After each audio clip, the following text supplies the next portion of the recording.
to do something very interesting today. I want to give, I like telling stories. And I'm going to tell you a very nice story. Tell and away. This is the story, surprise, surprise, of the suffering and the plight of the Jewish people. And I want to say that because it is very interesting when you see the trauma and the suffering that the people on the other side went through, you might understand why they're coming. So this is, see this? Mm-hmm. This is a map of all of the history of the expulsion of the Jews in Europe. They've been like, I have never seen a minority being kicked around this much, right? And of course this comes back to the, the whole idea about the original sin, that you have betrayed Jesus Christ. The blood of Jesus is on your hand. And then comes the 11th century. At that time, Jewish people were not allowed to own land. They were just peasants. Even some of the professions were not even allowed to participate in. But they were allowed to do one thing, usury, money lending, because it was prohibited by the Catholic Church to engage into that. So what happens when you work in money? You get richer, right? And those Jews lived in ghettos. Now, ghettos was not just like isolated neighborhoods in cities. Sometimes ghettos were outside the city. This is like how isolated they were. And in those ghettos, they have to pay gold to the mayor or the governor or the prince or the noble. So they would see, you're getting richer. I need more taxes. So they pay tax. What happens when you have a business and they increase your rent? You increase your service, increase the taxes. So what happened? The Christians started to default. And suddenly, the image of the greedy Jew was created. Shylock, merchant of Venice. If it will feed nothing else, it will feed my revenge. Like never did I see a creature I can't remember that. Never did I saw like a creature that looked like a man, so keen and greedy. Confound of a man. English. I messed it up. Anyways, but this was the image, greedy Jew, the greedy Jew. This was created because of their conditions.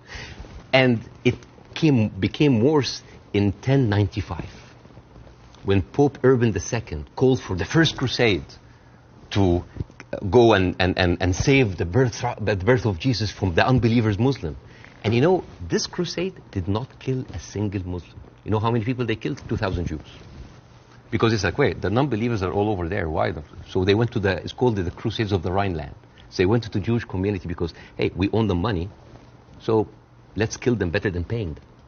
And then came the plague. And then all of the things like, oh, they're killing babies, who would do that to a baby, And they accused them of poisoning the well. This was the kind of oppression that the Jewish people went through.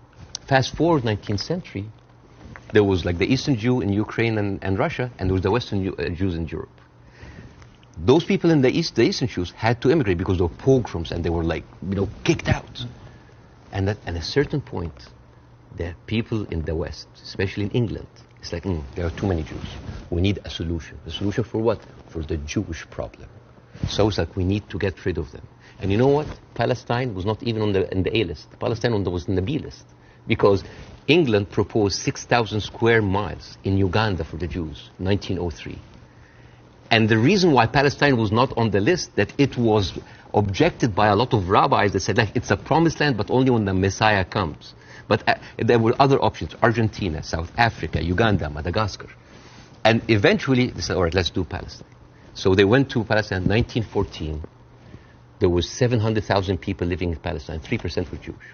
1917, Balfour Declaration. Arthur Balfour, he called the Jewish people in England that they are alien and hostile race. And the thing is, the only Jewish member of the parliament, of the English parliament, Lord Montagu, he objects, like, these are British citizens, we should not kick them out. So they pushed them, but it was not going fast enough. Came the Nazis. And then it was not about the solution anymore. It was the end losing, the final solution by Hitler, because he needed an answer for the Jewish question, the Judefrage. And then, as you see, the Holocaust happened, the most orchestrated, industrialized, horrible genocide in our modern time. 6 million Jews died. So it accelerated, and they went First of all, they left Eastern Europe and they went to West Europe and they went to America and they were turned down and they were pushed towards Palestine. So by 1948, right before the declaration of the State of Israel, there were 2 million people living there. Only 30% of them was Jews. So the whole idea of like a land without a people to a people without a land was a marketing thing. They were already Palestinians. So suddenly, from our perspective, the Jewish problem is not a Jewish problem, is not a Middle Eastern problem, is not an Arab problem, it is a European problem. It was pushed on us together with the guilt because now we are the anti-Semite. Now we are the Jewish hater.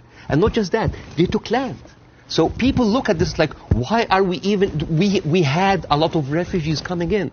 And during that, there was a lot of, as you know, Zionist militia, the Irgun, the Haganah, all of these people were killing Palestinians. The famous massacre of Deir Yassin. You're talking about the atrocities of October 7th, it's horrible. But in the Arab mind, there is Deir Yassin, where there is an incredible movie called Tantoura, Tantoura, where the Israeli members of those militias, they talk about the atrocities that they did, including opening up the pregnant women's bellies and having bets if the boy inside is a boy or a girl. It is one of the most horrific, and they talk about it, some talk about with regret, and some talk about with pleasure. We did that, right? When you see all of that, and you see that suddenly, overnight, 1948, there were 1.5 million Palestinians, half of them, 3/4 of them were overnight pushed into refugees. Yeah. And this is why it's called the Nakba, the catastrophe. So now we have all of this building up into the minds, and suddenly this was like a conflict, a hate, a problem that we didn't have to do anything with. This was basically pushed on us by the Europeans.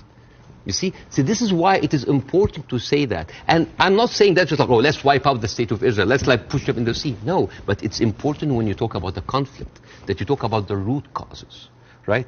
No, there was like a vibrant Palestinian culture happening over there. And right now, they are erasing this culture. Suddenly, I'm thinking of like Israeli feta cheese, Israeli hummus. Oh, that's an insult. Israeli hummus. Come on. I mean, take the land, but leave the hummus, man. I mean, come on. I mean, that's not fair. You are someone who's always spoken against cancel culture. Right now, a whole culture is canceled.